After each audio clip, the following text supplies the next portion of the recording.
sa ating lahat. Ako nalong kapitan dito sa Kalayaan. Ako po si Camilo Rumbawa.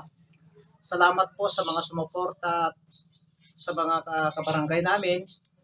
Asahan po niyo yung mga pinangako ko nung meeting de avance. Akin pong tutuparin.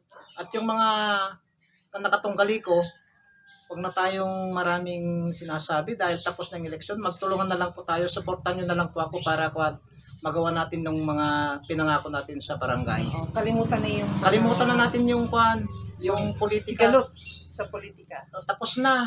Magtulungan nyo na lang ako na gampanan yung mga nararapat na gawin natin sa barangay para lang sa ganun magawa natin ng mabuti. Tapos yun na yung labanan sa politika at yung mga sa social media ay wag na nating masyadong bigyan ng emphasis. Mas maganda kung magtulungan na lang po kayo. Kap? Sa mga katunggali ko at mga nagkuhan sa Facebook, paring na lang po. Tigilan na lang po natin dahil wala na pong magandang magagawa yan. Ang gawin nyo na lang po, magtulungan na lang po tayo para yung mga mithin natin sa barangay magawa natin.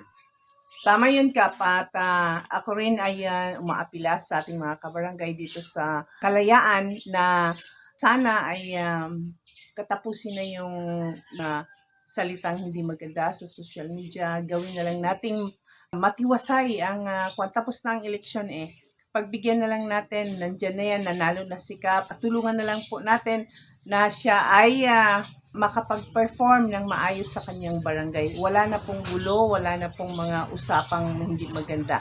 No? Di po ba? Opo, ma'am. Salamat, Kap.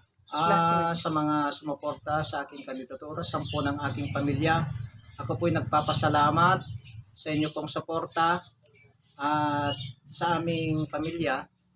Maraming salamat po. Maraming salamat ulit. Magandang hapon po sa inyong lahat. Okay?